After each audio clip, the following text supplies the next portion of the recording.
At a press conference, what is the PR people function? Press release बांट दो, चाय पिला दो, बिस्कुट कर दो, journalist को happily भेज दो. I went and sat next to him. And knowing fully well that the other directors would take offense to somebody sitting there next to the chairman, I went to the chairman after the press conference and told him, sir, who is the best communicator in the company? Who's paid for it? Me.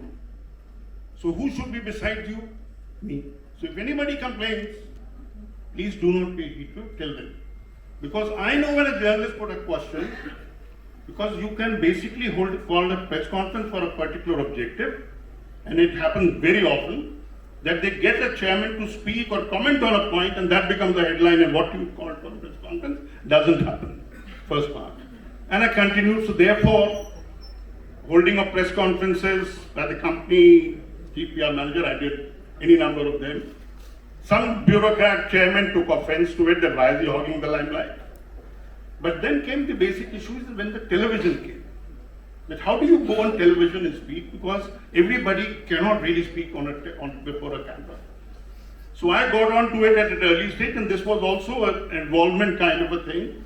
When the television channels had come, NDTV for example, the first one in the private sector, they used to hire cameras for a certain number of hours and pay for it.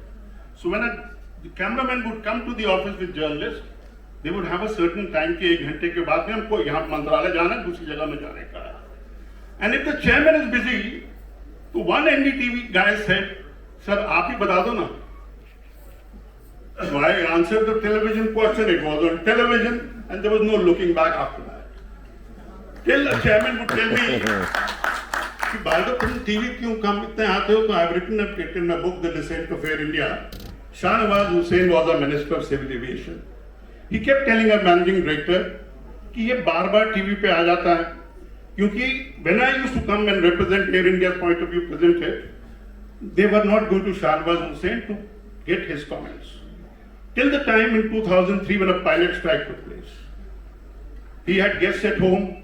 He calls up a managing director and says, मैंने आपको बहुत बारी बोला है कि भार्गव को TV पे मत आने दिया करो, क्या करो. And for the credit of the managing director, he never shared with me to this day. That day he called me up and said, अभी शाहनवाज जी का फोन आया था, वो कह रहे थे कि भार्गव कोई बोलो कि टीवी पे बोला करे, वो बहुत अच्छा बोलता है, मेरे घर में गेस्ट आए हुए थे.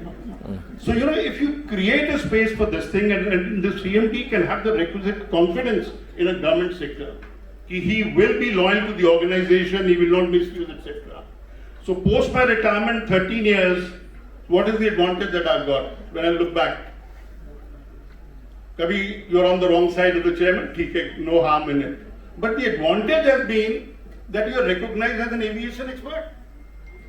Whether it is the Indian television or it's the international television, major channels have been everywhere, major all newspapers, etc. So public relations people get into consultancy functions after. There have been director, commercial director, engineering director, operations in Air India. But who had the varied experience of Air India through punishment postings in Air India? Jitendra Bhargav. Who is the first person to be sought by the media on commenting with you? Jitendra Bhargav. So I look back and said, look, I may have started off as a journalist, moved into public relations, but eventually I became an aviation expert.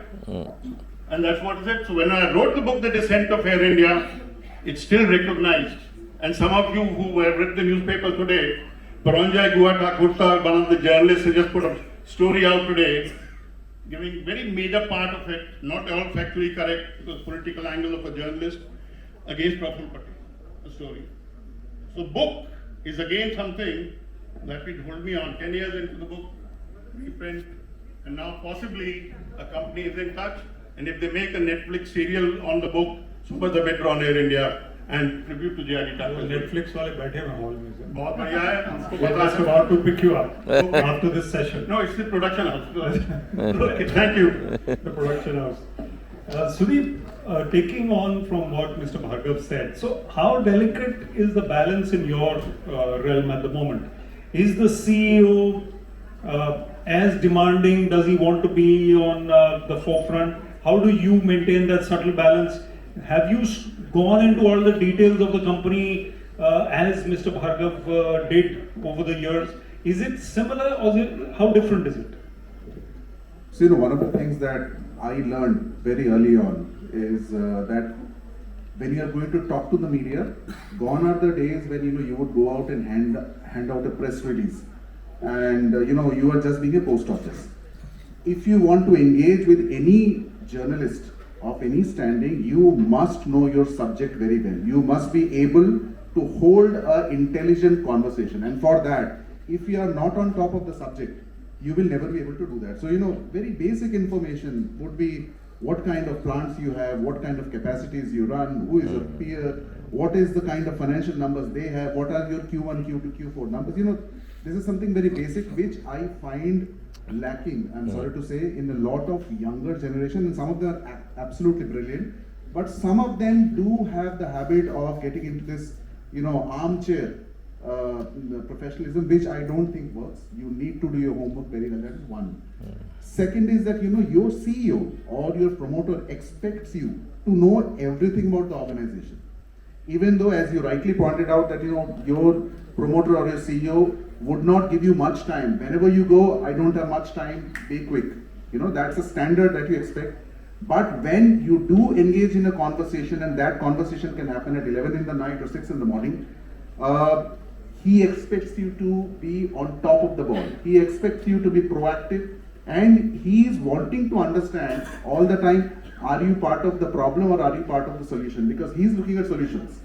And you can give a solution to him only when you know the subject matter and you have thought through what would be my next 2 or 3 things that